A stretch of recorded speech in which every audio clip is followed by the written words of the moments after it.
6. 육신을 위한 빵만 말고 아울러 영적인 빵인 복음을 전해야. 예수께서 그에게 대답하여 말하기를 기록되었으되 사람이 빵으로만 사는 것이 아니요 하나님의 모든 말씀으로 사느니라고 하시더라. 누가복음 4장 4절. 사람의 육신적인 생명이 죽고 사는 것은 음식에 달려 있다. 사람은 먹어야 영양분을 골고루 섭취하여 건강한 삶을 영위할 수 있기 때문이다. 다시 말해서 음식을 먹지 않으면 살아남을 수 없다는 말이다. 그런가 하면 눈에 보이지는 않지만 각 사람들 속에는 그 누구도 예외 없이 영이 있고 혼이 있는데 그 사람이 세상에 나올 때 영이 죽어서 태어나는 것이 사람들에게 있어서 불변의 법칙이다.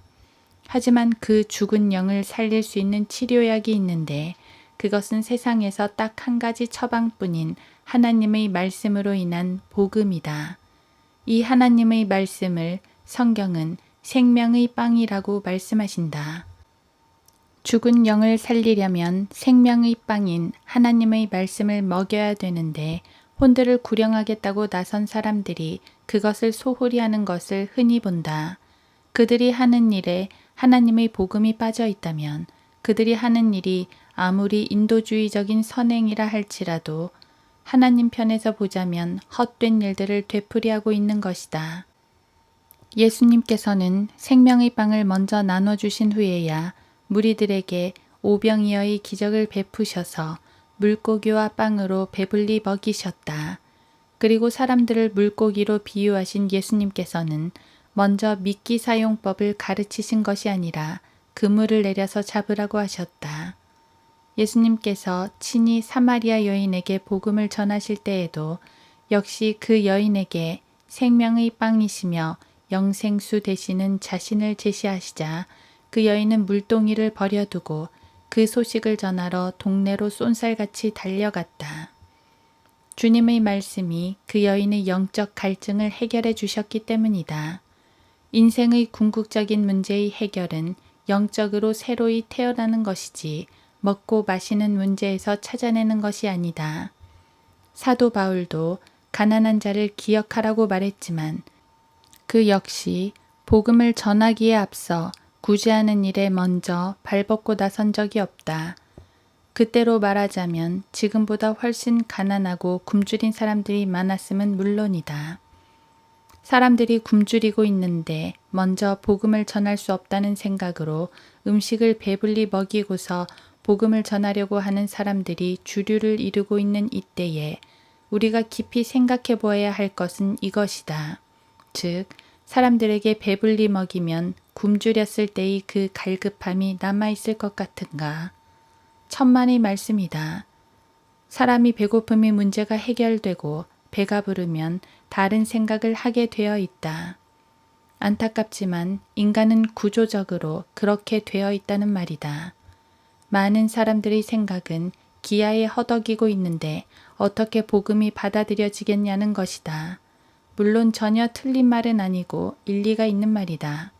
그래서 특별한 경우에는 참으로 어려운 문제 중에 하나인 것은 분명하지만 기아에 허덕이는 사람에게 어떠한 방법으로든지 생명의 빵인 예수 그리스도를 전해서 그 혼들이 구원을 받도록 해야 한다는 것이다.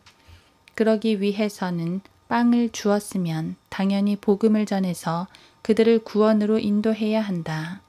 그런데 육신의 배를 채우는 빵만 잔뜩 안겨주고 자신들이 누구라는 사실만 알려준 뒤 정작 필요한 생명의 빵은 주지 않고 말아버리는 일이 허다하다는 데 문제가 있다. 그러나 영적인 빵을 먼저 제시하여 복음을 전하면 그들이 아무리 가난하고 헐벗고 있어도 주님을 영접하면 그들에게 처한 가난이나 질병의 문제보다 훨씬 중요한 문제인 지옥의 형벌의 문제가 해결된다는 것이다. 그러한 사실에 대해서 그들이 그 순간 당장에 깨닫든지 깨닫지 못하든지 그것은 나중 문제이다. 예수님께서 사마리아 여인에게 복음을 전하고 있을 때 제자들은 시장하신 예수님을 위해서 빵을 사러 갔었고 그들이 사온 빵을 드실 것을 권하자 예수님께서는 자신에게는 사람들이 알지 못하는 먹을 음식이 있다고 하시며 거절하셨다. 육신을 위한 빵과 영적 생명을 위한 빵과의 차이점이다. 한국 교회의 선교 방식이 많은 부분 이러한 차이를 인식하지 못하고 빵만을 앞세우는 경향이 두드러진 것을 볼 수 있다. 그래서 교회의 원조를 받아들이는 입장에서는 우선 눈에 보이는 선물 보따리에 눈독을 먼저 들이게 되는데 특히 북한과 같은 곳에서 원하는 것은 모두 다 그런 것들이다. 몇 년 전 이루어진 한국 기독교계와 북한의 만남도 심장병원 걸림 문제에만 관심을 보임으로써 그 실상이 그대로 드러났었다.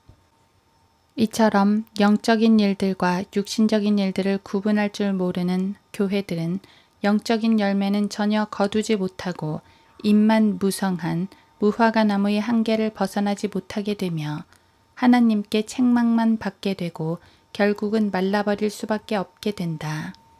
그리스도인의 최종 권위가 되는 성경은 생명의 빵과 육신적인 빵의 순서를 달리하고 있건만 사람들은 자신들의 생각을 앞세워 하나님의 말씀을 거역하고 있으며 헛된 반복을 계속하고 있는 실정이다.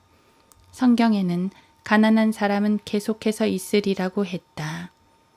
어차피 이 땅은 가난과 헐벗음과 굶주림이 끊이지 않을 것이다. 그러나 육신의 생명은 유한하다. 때가 되면 필연적으로 죽는 것이다. 그 누구도 예외일 수 없다. 그러나 영적인 생명은 영원하다. 짧은 인생을 살리려고 발버둥 치지 말고 영원한 생명을 얻을 수 있도록 영적 양식을 제때 나누어 주어야 할 것이 아니겠는가. 정한 시기에 그들에게 양식을 나눠주게 할 신실하고 현명한 종이 누구겠느냐. 마태복음 24장 45절.